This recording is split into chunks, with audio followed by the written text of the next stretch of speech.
কুকীর্তি ধরা পড়তেই টিটোকে উচিত শিক্ষা দিয়ে বাড়ি থেকে বার করে দিল উদ্দালক।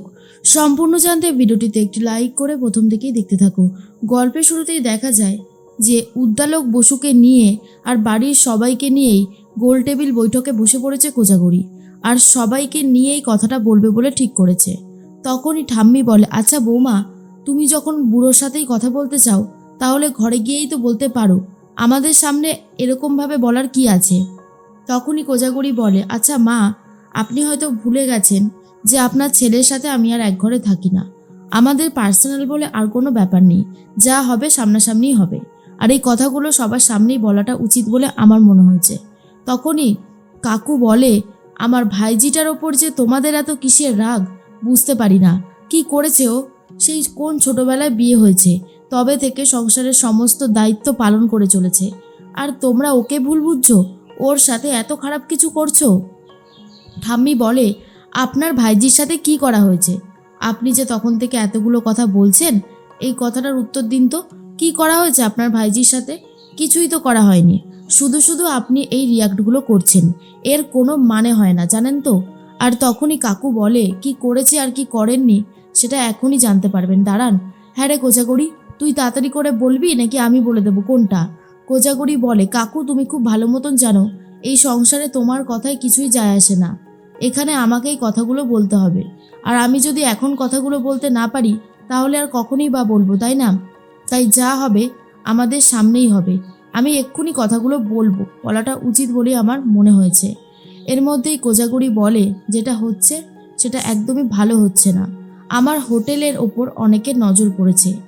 আগে মোটামুটি 10-15টা কাস্টমার তো বাধা ধরা ছিলই, আরও অনেক লোক আসতো, কিন্তু বাধা ধরা কাস্টমাররাও তো আসছেই না, উল্টে নতুন কাস্টমাররাও আর আসছে না। উদ্দালক বলে, আমি তো একটা কথা কিছুতেই বুঝতে পারছি না, এতে আমাকে বলার কি আছে? কেন, তোমার কি মনে হলো আমি কি ওদেরকে অন্য জায়গায় পাঠিয়ে দিচ্ছি? কোজাগরি বলে, পুরো কথাটা শুনবে, তারপরে উত্তরটা দেবে। পুরো কথা না শুনে উত্তর করাটা কিন্তু ঠিক নয়। টিটো বুঝতে পারে খুব তাড়াতাড়ি সে ধরা পড়তে চলেছে, তাই জন্য টিটো বলে, মা, তাহলে তুমি আমাদের সামনে এই সমস্ত কথা বলছো কেন? তোমার হোটেলের বিজনেস নিয়ে আমার বা বাবার বা আমাদের বাড়ির কারোরই কোনো মাথা ব্যথা নেই, তাই না বললেই ভালো হয়। কোজাগরি বলে, মাথা ব্যথা নেই তো বুঝলাম, কিন্তু মাথা ব্যথাটা তো দেখাচ্ছে সবাই, সেজন্যই ভাবছি আর চুপ করে থাকবো না, আমাকে এই কথাগুলো বলতেই হবে। এরপর উদ্দালক বলে, কে করেছে কাজটা? না না, তুমি কি বলতে চাইছো, এই বাড়ি থেকে কেউ করেছে নাকি অন্য কেউ করেছে? দেখো, অন্য কেউ যদি করে থাকে তাহলে তো আমি তাকে শাসন করতে পারবো না, তাই না? কোজাগরি বলে, অন্য কেউ করেনি, ছুরিটা যে মেরেছে সে এই বাড়িরই কেউ। উদ্দালক বসু তো চমকে যায় আর বলে, কে? কে, কার কথা বলছো তুমি? টিটো বলে, বাবা, তুমি এইসব কেন পাত্তা দিচ্ছ? মা ইচ্ছে করে এগুলো করছে, বুঝতে পারছো না? আর কবে বুঝবে বলো তো মায়ের এই শয়তানিগুলো? এরপরেই কোজাগরি বলে, শোন টিটো, মুখ সামলে কথা বলবি, সেদিনও যেমন তোকে মেরেছিলাম আজও তোকে মারতে পারি। টিটো বলে, আমিও সেদিন যেই কথাটা বলেছিলাম যে আমি আর চুপ করে থাকবো না, আমিও কিন্তু সেটাই করব। এরপরে কোজাগরি বলে, কি করবি, মারবি তো? আরে মাকে মারবি, এর থেকে বেশি কিছু তো আর করবি না, মেরেই ফেলবি। তখনই উদ্দালক বলে, কোজাগরি কি হচ্ছে নাকি, আমি তো কিছু বুঝতে পারছি না। কোজাগরি বলে, বুঝতে পারছো না, বোঝাচ্ছি। আমার হোটেলে যেই কাস্টমারগুলোকে আটকেছে সে আর কেউ না, সে হলো আমাদের টিটো, আমার বড় সন্তান। আর এটা শোনার পরেই তখনই চমকে গেছে উদ্দালক বসু। আর তখন কাকু বলে, একদমই তাই, পেটের সন্তান হয়ে টিটো যে কোজাগরির সাথে এই জিনিসটা করবে এটা তুমি কখনো ভেবেছিলে উদ্দালক বসু? অন্যদিকে দেখা যায় আসমান এখনো বাড়িতে আসেনি। আসমানের জন্য সবাই চিন্তা করতে থাকে কখন আসমান আসবে। এর মধ্যেই আসমানের বাবা বলে, হ্যাঁ রে তোতা, নিশ্চয়ই এতক্ষণ হয়ে গেছে সব কিছু, তাই না? এতক্ষণে তো চলে আসার কথা, ফোন করতেও মন চাইছে না, ভাবলাম বাড়িতে আসুক তারপরেই কথা বলবো, কেন যে এতটা সময় নিচ্ছে কে জানে। তুলি বলে, আচ্ছা বাবা, এতটা অস্থির হওয়ার কি আছে, দাদাভাই ঠিকই তো শেষ হয়ে গেলে বাড়িতেই আসবে, তুমি এত চিন্তা করো না তো। আর বলতে বলতেই চলে এসেছে আসমান। আসমানকে দেখে তোতা আর আসমানের বাবা প্রশ্ন করে, হ্যাঁ রে, কি হয়েছে আসমান, বল।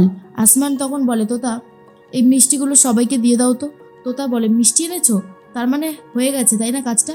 আর তখনই আসমান বলে, তা নয় তো কি, আমি চাকরিটা পেয়ে গেছি, ধরে নাও। তোতা বলে, ধরে নেব মানে, পাওনি এখনো?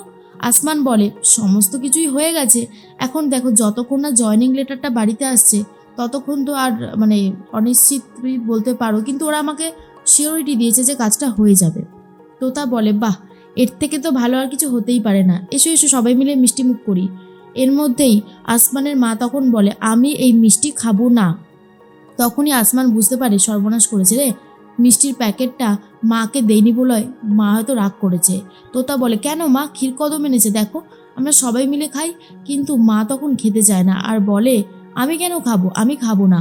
এর মধ্যে আসমানের বাবা বলে ছেলেটা চাকরি পেয়ে এলো, মিষ্টি নিয়ে আসলো আর তুমি বলছো খাবে না, সেটা কি করে হয়? আরে তোতা দে দে দে, তো শাশুড়ি মাকে দে। তোতা দিতে চাইলেও আসমানের মা নিতে চায় না আর বলে বললাম তো খাবো না, শুধু শুধু জোর করছো কেন? আমি যখন বলেছি খাবো না তো আমি খাবো না। এরপর আসমান বলে আমার ভুল হয়ে গেছে, আসলে আমি তোতার হাতে প্যাকেটটা দিয়ে ফেলেছি। আচ্ছা আচ্ছা, আমি তোতার হাত থেকে নিয়ে তোমাকে দিচ্ছি, ভাবলাম সারাদিনে তুমি এত কাজ করো, মিষ্টিগুলো না হয় তোতাই সবাইকে ভাগ করে দিয়ে দিক, তুমি না হয় একটু বসে থেকো। আমি ভুল চিন্তা ভাবনা করেছি, যাই হোক আমি দিয়ে দিচ্ছি। এরপরে আসমানের মা বলে আমি খাবো না আর আমি ওই প্যাকেট নেবও না।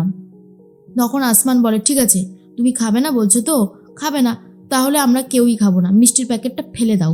আর এরপরেই তখনই আসমানের মা বলে হ্যাঁ হ্যাঁ, এখন তো চাকরি পেয়েছো, কারি কারি টাকা ইনকাম করবে, তাই জিনিসপত্রের মূল্য দেবে না, ফেলে দাও ফেলে দাও, এখন তো বড় লোক হয়ে গেছো, ফেলে দাও। আর তখনই আসমান বলে তো তুমি যদি না খাও তাহলে আমরা কি করে খাবো? আসমানের মা বলে আর আমার মিষ্টিগুলো আমি যে তৈরি করেছি মিষ্টিগুলো সেগুলোও ফেলে দিই। আর তখন এতক্ষণে কারণটা বুঝতে পারে আসমানের বাবা তোতা আর তুলি, যে নিজে মিষ্টি রান্না করেছে বলে সেই জন্য এরকমটা করছে।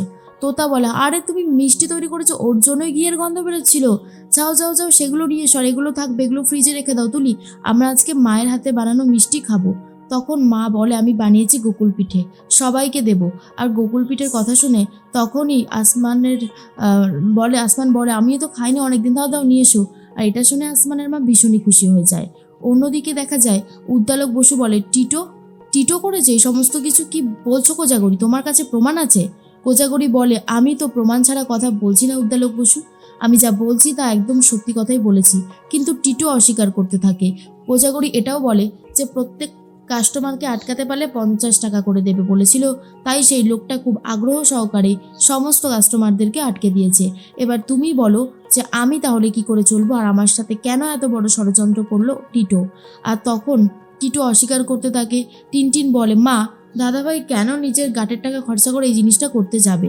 কোজাগরি বলে করেছে তো, করেছে।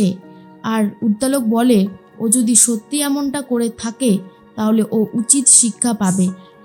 তুমি যেই প্রমাণটা দেখাতে চাইছো সেটা আমাকে দেখাও, প্রমাণটা যদি যথাযথ হয় আমি টিটোকে এক্ষুনি এই বাড়ি থেকে বার করে দেব। টিটো তখন বলে আমাকে বার করতে হবে না, আমি নিজেই এই বাড়ি থেকে চলে যাব, এই বাড়িতে কোনো মানুষ থাকতে পারে? কোকো বলে ঠিকই বলেছো, তোমার মতন মানুষ এই বাড়িতে অন্তত থাকতে পারে না, থাকার যোগ্যও না। আর টিটো বুঝতে পারে মাকে এই খবরটা কোকো ছাড়া আর কেউ দিতেই পারে না।